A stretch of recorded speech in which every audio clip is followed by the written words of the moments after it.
A beautiful woman fell in love with a boy and decided to work at an orphanage just to get closer to her love. She wanted the boy so badly that she did terrible things just to have him in her hands. Hello, welcome. The movie we're about to watch is called The Sister of Sin. But before we begin, make sure to leave a like and subscribe so you don't miss any of our recaps. Jason, a charismatic student and social media star, has captured the hearts of thousands online. His music videos, his smile, they've made him a teen icon. And Laura has fallen for him, hard. After murdering a real nun in cold blood, Laura takes her place at St. Anneline. As classes resume after the break, Jason returns to campus with his younger sister, Zoe. The school is a world of rituals, routines, and silent corridors where nuns and priests teach in quiet authority. Principal Rebecca, strict and perceptive, greets the newcomer. Her handshake with Sophie is firm, polite, but something cold flickers behind Sophie's eyes. Sophie sees him, and something ignites inside her. Something dangerous. Later that night, in her private quarters, Sophie scours Jason's social media.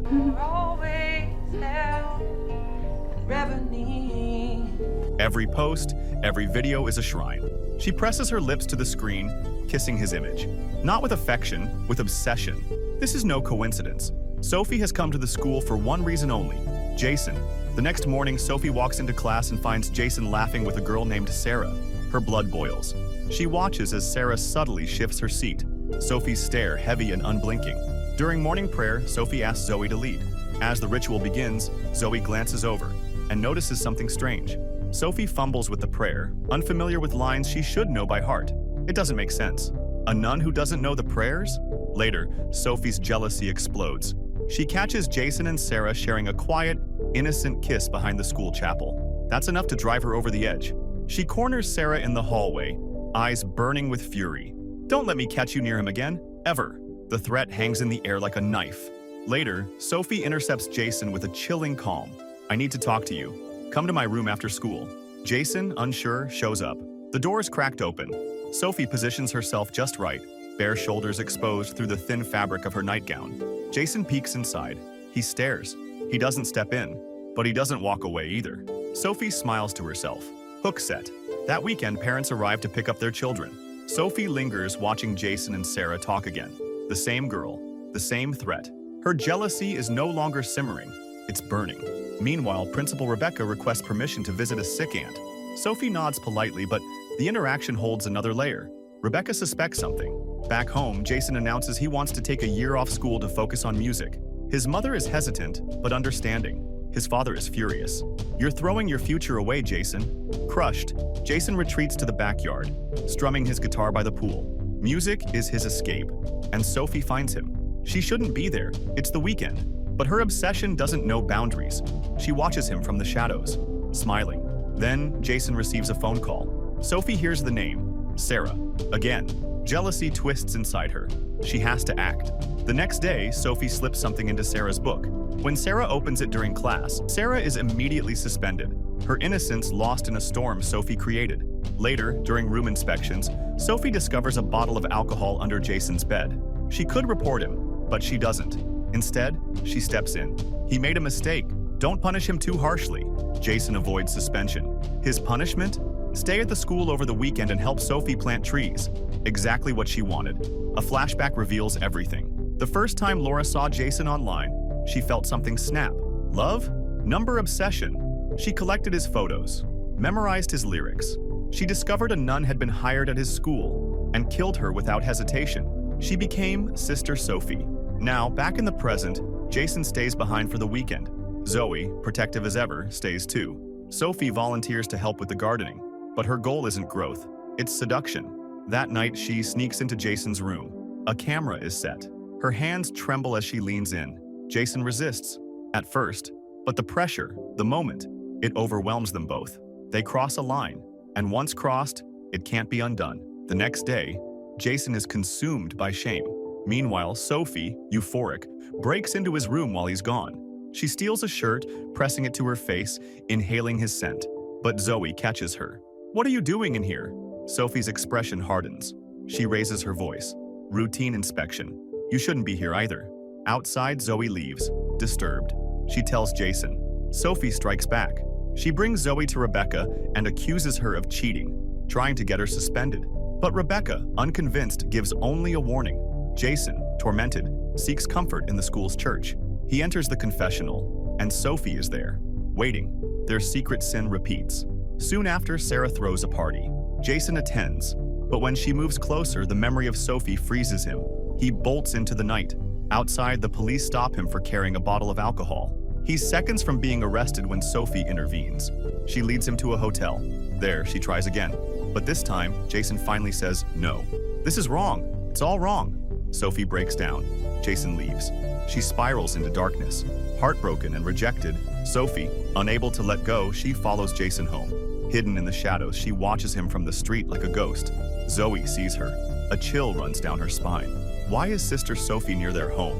What does she really want from Jason? Back at school, the weekend ends. Jason and Zoe return to campus, but what they find freezes their blood. Sophie is lying on her bed, motionless. A bottle of pills spills across the table. Jason rushes to her. Sophie, what did you do? Hey, wake up, please. He shakes her, panic rising. But Sophie isn't unconscious. She's faking it. Jason senses it. Her stillness isn't natural. His fear turns to anger. If you don't stop this, I'll report everything. But Sophie smiles coldly. If you speak, they'll know what we did. You think they'll believe you? Her threat is clear. She'll drag him down with her. Elsewhere, Rebecca makes a quiet decision. She's going to forgive Sarah, a second chance. But Sarah never makes it to class. In the early morning, while Sarah showers, Sophie silently enters, her face blank, eyes dead. Minutes later, Sarah is gone, drowned in the bathtub. A freak accident, or so it seems. To Sophie, it was justice. Jason is hers, and no one else can have him. Jason, haunted by Sarah's death, begins to piece things together. The timing, the warnings, the rage in Sophie's eyes. He confronts her. Was it you? Did you do this? Sophie looks at him, calm as ever. I would never hurt you. Then she pulls out her phone. A video plays. Their intimate moment. Jason is stunned. Why are you showing me this? So you remember what we are. You and me, this doesn't go away. Jason is trapped.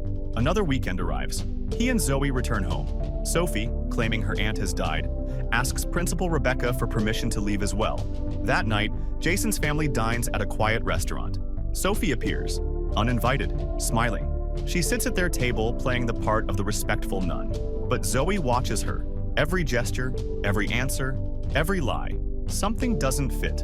Later, Rebecca receives a troubling phone call. Sophie's story doesn't check out. Her aunt is alive. The lies are piling up. Zoe presses Jason. You need to tell me everything. Now. And Jason finally breaks. He tells her everything. The affair, the manipulation, the fear. Zoe listens, horrified. We need to find out who she really is. The siblings sneak into Sophie's quarters. They open her laptop. What they find chills them to the bone. Hundreds of photos of Jason, his social media, his performances, his school records, all collected, stored, cataloged, like a shrine or a crime scene. And then another discovery, a second laptop. Inside, photos of a different woman, the real Sister Sophie. The truth crashes down. Sophie killed the real nun. She stole her identity. She came here to stalk Jason. And now, she's unraveling. Jason and Zoe grab the evidence and rush to Rebecca. But time has run out. Rebecca, suspecting something was wrong, has confronted Sophie herself.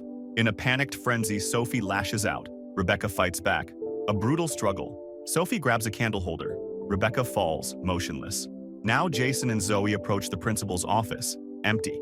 Something's wrong. They run to the church. Sophie is there, waiting. Her secret exposed, her world collapsing. She sees Zoe whispering to Jason and snaps. She lunges at Zoe with a pair of scissors. Jason moves to protect his sister. But before Sophie strikes, Rebecca appears, alive, bloodied but breathing. Sophie screams and charges. Jason grabs a screwdriver from the altar. A final moment. He stabs her. She falls. The nightmare ends. Graduation day. Jason and Zoe leave St. Anneline, the sun shining on the worn-out steps of the old campus. They're quiet, reflective. They've survived something unthinkable, a secret that could have destroyed them. A woman who wore the veil of purity while hiding a soul full of shadows.